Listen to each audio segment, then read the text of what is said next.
नमस्कार बंधुरा हांगरी चैनेले तुम्हारे सबाइके स्वागत। आशा करी तोमरा सबाई भालो आछो। आज के आबारो चले एलाम नतून एकटा रेसिपिर संगे। आज के आमी तोमादेर करे देखाबो कातला माछेर कालिया। कातला माछेर कालियाटा आमी जेभाबे करेछि तोमरा जोदि सेटा स्टेप बाई स्टेप फलो करे करो बाड़ीते देखबे रान्नाटा खेते कत सुस्वादु हय। कातला माछेर कालिया करार जोन्नो आमार लागछे कातला माछ। एखाने आमी पेटी और गादा मिलिए कयेक टुकरो माछ निয়েছি काश्मीरी लंका किशमिश एक टमेटो 3टे पेঁয়াজ कयेक टुकरो आदा गोटा गरम मशला आलू केटे टुकरो करे निয়েছি जिरे गोटा जिरे। एबार कातला माछेर मध्य हलुद और नुन दिए खूब भालो करे माखिए नेब।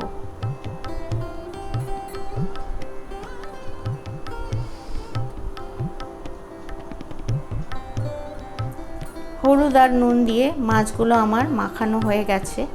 एबार माछगुलो आमी 10 मिनिटेर जोन्नो रेखे देब। एबार कड़ाईटा गैसे चापिए आमी सर्षेर तेल दिलाम। सर्षेर तेलटा गरम होले ओई तेल थेके 2 हाता मतो तेल निये आमी काश्मीरी लंकागुलो गरम तेले भिजिए राखबो। काश्मीरी लंकागुलो गरम तेले भिजिए राखले जखन आमी एई लंकागुलो बेटे रान्नाय देब तखन रान्नार रंगटा खूब सुंदर आसबे। एबार गैसेर फ्लेमटा हाई करे आमी माछगुलो भेजे नेब। माछगुलो आमी लाल लाल करे भाजबो किन्तु खूब बेशी कड़ा करे भाजबो ना। ठीक एइभावेई आमी माछगुलो भाजबो। लाल लाल हबे किन्तु बेशी कड़ा हबे ना। देखो एइभावे भेजे निয়েছি। एरपर ओई तेलेई आमी आलू देब। এই সময় গ্যাসের ফ্লেমটা আমি মিডিয়াম করে নেব। করে নিয়ে আলুগুলো ভেজে নিলাম। আলুগুলো আমার ভাজা হয়ে গেছে, তুলে নিচ্ছি।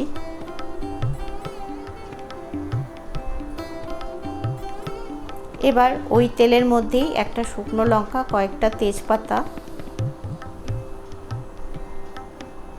আর দারচিনি, বড় এলাচ, ছোট এলাচ, লবঙ্গ আর কয়েকটা কিশমিশ দিয়ে একটু নাড়িয়ে নেব। ফোড়নটা আমার ভাজা হয়ে গেছে। দেব একটা কুচনো পেঁয়াজ। পেঁয়াজটা বেশি লাল লাল করব না, 2 মিনিট মতো ভেজেই দিলাম চিনি।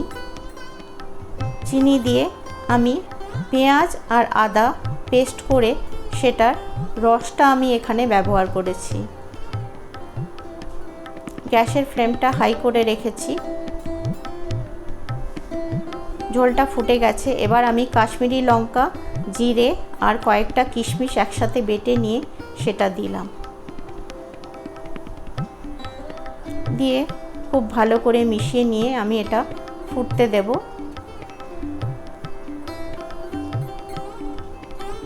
ভালো করে আমি মশলাটা কষাবো।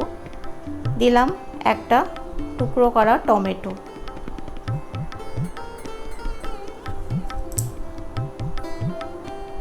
এবার দেব স্বাদ অনুযায়ী নুন আর একটা পেস্ট আমি করেছিলাম হলুদ ঝাল লঙ্কার গুঁড়ো দিয়ে জল দিয়ে একটা পেস্ট করেছিলাম। এবার সেটাই আমি দিলাম। সবগুলো আবারও ভালো করে মিশিয়ে নিয়ে আমি খুব ভালো করে মশলাটা কষাবো। মশলাটা কষানোর পর আমি দিলাম টক দই। টক দই আমি এখানে 3 চামচ মতো ব্যবহার করেছি। টক দইটা অবশ্যই ফেটিয়ে নিতে হবে। এই সময় গ্যাসের ফ্লেমটা একদম কমিয়ে নিয়ে খুব ভালো করে দইটা মশলার সাথে মিশিয়ে দিতে হবে। দইটা মশলার সাথে মিশে গেছে। মশলাটা খুব ভালো করে কষাতে হবে, তাহলেই রান্নার স্বাদটা খুব সুন্দর আসে। মশলাটা কষানো হয়ে গেছে। এখানে আমি গরম জল দিলাম 250 ml মতো। তোমরা যেরকম গ্রেভি খাও সেরকম বুঝে জলটা দেবে। গ্যাসের ফ্লেমটা হাই করে ঝোলটা আমি ফুটতে দেব। ঝোলটা ফুটে গেছে। দিলাম ভেজে রাখা আলু আর মাছ।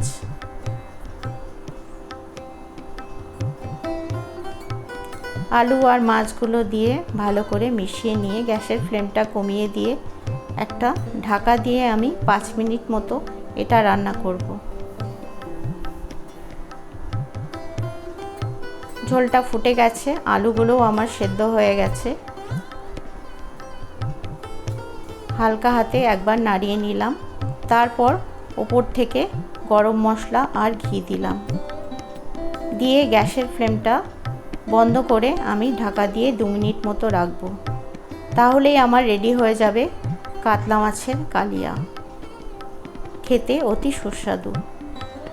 রান্নাটা যদি আমার ভালো লেগে থাকে তাহলে তোমরা অবশ্যই আমার চ্যানেলটা সাবস্ক্রাইব করবে, লাইক কমেন্ট করবে। কাতলা মাছটা আমি এবার সার্ভ করে নিচ্ছি, যেটা গরম গরম ভাতের সাথে খেতে খুব সুন্দর লাগবে। তাহলে বন্ধুরা, আজকের মতো এখানেই শেষ করলাম। তোমরা সবাই ভালো থেকো, সুস্থ থেকো, টাটা।